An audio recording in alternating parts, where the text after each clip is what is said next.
عليكم السلام.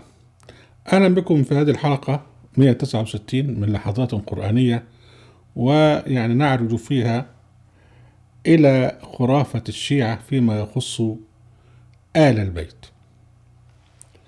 أهلا بكم. أولا، كلمة آل البيت بالنسبة في القرآن الكريم تعني زوجات النبي، أو بالتعبير القرآني أزواج النبي، وهذا طبقا لما جاء في سورة الأحزاب في قوله سبحانه وتعالى: يا نساء النبي لستن كأحد من النساء إن اتقيتن فلا تخضعن بالقول فيطمع الذي في قلبه مرض وقلن قولا معروفا وقرن في بيوتكن ولا تبرجن تبرج الجاهلية الأولى وأقمنا الصلاة وآتينا الزكاة وأطعنا الله ورسوله إنما يريد الله ليذهب عنكم الرجس أهل البيت ويطهركم تطهيرا.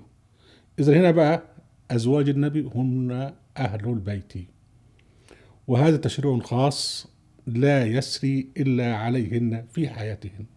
ومن ضمن ذلك ما جاء أيضا في سورة الأحزاب في قول سبحانه وتعالى: يا أيها الذين آمنوا لا تدخلوا بيوت النبي إلا أن يؤذن لكم إلى طعام غير ناظرين إناه ولكن إذا دعيتم فادخلوا فإذا طعمتم فانتشروا ولا مستأنسين لحديث إن ذلكم كان يؤذي النبي فيستحي منكم والله لا يستحي من الحق وإذا سألتموهن متاعا. هم مين بقى؟ اللي هم أزواج النبي. يبقى إذن بقى بيوت النبي يعني فيهن آل النبي اللي هم أزواج النبي، وسألتموهن متاعا فاسألوهن من وراء حجاب ذلكم أطهر لقلوبكم وقلوبهن وما كان لكم أن تؤذوا رسول الله ولا أن تنكحوا أزواجه من بعده أبدا إن ذلكم كان عند الله عظيما. فإذا آل بيت النبي هن أزواجه. وأيضا هناك إشارات أخرى، يعني حين كان النبي يخرج للقتال لم يكن يصحب معه يعني واحدة من أزواجه أو من زوجاته، كما أخرجك ربك من بيتك بالحق وأن فريقا من المؤمنين لكارهون. هذا ما جاء في سورة الأنفال عن موقعة بدر، كما أخرجك ربك من بيتك. فمن هنا آل البيت اللي هم زوجاته عليه السلام. وقول سبحانه وتعالى في سورة آل عمران: وإذ غدوت من أهلك. إذن من بيتك من أهلك ده كله آل البيت اللي هم أزواج النبي عليه السلام، ولا علاقة لهذا ببيت علي أو بزوجه السيدة فاطمة الزهراء. هنا آل البيت هن أزواج النبي.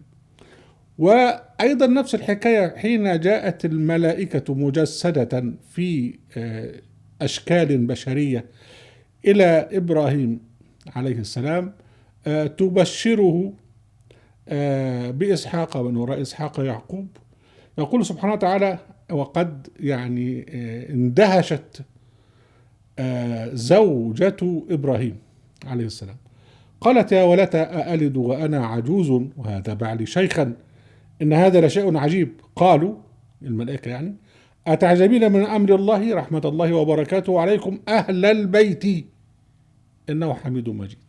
يعني هي زوجة واحدة لكن سميت بأهل البيت. فأهل بيت الإنسان هن أزواجه أو زوجته إذا كانت وحيدة في ذلك الوقت. هذا هو المفهوم القرآني كما جاء في كتاب الله العزيز. الجماعة الشيعة بقى لا يكتفون بأن يجعلوا ذرية فاطمة والحسن والحسين هم آل البيت، ولكن يقدسونهم أيضا. وهذا يعني كفر عقيدي لا شك فيه، لأنه لا تقديس إلا الله سبحانه وتعالى، ولأن النبي عليه السلام نفسه قال له ربه: وأنه لذكر لك ولقومك وسوف تسألون، وقال: وأنك ميت وأنه ميتون ثم أنكم يوم القيامة عند ربكم تختصمون. أنه هو سيختصم يوم القيامة أمام الله سبحانه وتعالى مع خصومه، يعني أبي جهل وعقبة بن أبي معيط وأبي لهب. وبالمناسبة طبعا أبو لهب طبعا إذا على حسب كلامه يعتبر من آل البيت. يعني المهم الله سبحانه وتعالى يعني قال للنبي عليه السلام: ليس لك من الأمر شيء.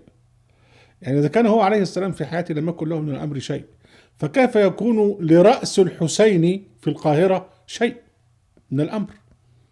يعني رأس الحسين التي لم تستطع أن تدفع عن نفسها القطع والقتل، يعني إذا كان هناك تقديس لرأس الحسين على فرض وجودها في مصر في القاهرة، فالتقديس يعني ينبغي أن يكون للسيف الذي قطعها، لكنها لم تستطع أن تنجو من السيف، كيف يكون لها تقديس؟ يعني إذا كانت لا تزال موجودة يعني، وإذا كان الذين عثروا عليها كانت عندهم دي إن إيه يعرفوا بالظبط دي رأس الحسين ولا رأس ما أعرفش إيه. المهم فقولهم بآل البيت أنها ذرية فاطمة هذا يعني مخالف للقرآن من ناحية، ثم من ناحية أخرى أن تقديسهم لمن يسمون بآل البيت هو كفر عقيدي، نرجو يعني بهذا أن نعظهم. الله سبحانه وتعالى يعني حين يقول يا الناس اتقوا ربكم واخشوا يوما لا يجزي والد عن ولده ولا مولود هو جازا عن ولده شيئا إن وعد الله حق فلا تغرنكم الحياة الدنيا ولا يغرنكم بالله الغرور. الوالد نزع عن ولده، يعني محمد عليه السلام نزع عن فاطمة، وفاطمة لن تجزي عن محمد، هذا يسري على الجميع. يعني حين يقول سبحانه وتعالى عن أن الناس يوم القيامة لا نفع للأنساب، فإذا نفخ في الصور فلا أنساب بينهم يومئذ ولا يتساءلون. ما فيش حد هيقول والله أنا من نسل النبي أو ده. ربنا سبحانه وتعالى من رحمته أنه لم يجعل ولدا ذكرا للنبي يبلغ مبلغ الرجال، ما كان محمد أبا أحد من رجالكم ولكن رسول الله وخاتم النبيين. طب لو كان له ابن كبر بقى وبتاع ده هتبقى مشكلة أكتر. إذا كان هم قدسوا الحسن والحسين وعملوهم الحسين سيد أهل الجنة والكلام الهلس اللي اتقال ده كله، أمال بقى لو كان النبي فعلا ولد كبر وبتاع وإلى آخره. لنتذكر أن النبي في حياته لم يكن يستطيع أن يهدي أحب الناس إليه، ربنا قال إنك لا تهدي من أحببت، وكان ممنوعا من أن يستغفر للمشركين ولو كانوا أولي قربى. بالتالي فإن كل ما يقال عن أن آل البيت هم ذرية فاطمة هو كلام هجس وهلس، وما يقال عن تقديسهم إنما هو هجس وهلس. أحبتي أهلا بكم في موقعنا أهل القرآن وفي برنامجنا لحظات قرآنية. لا تنسوا المشاركة في القناة وأن تعملوا شير ولايك، وعليكم السلام.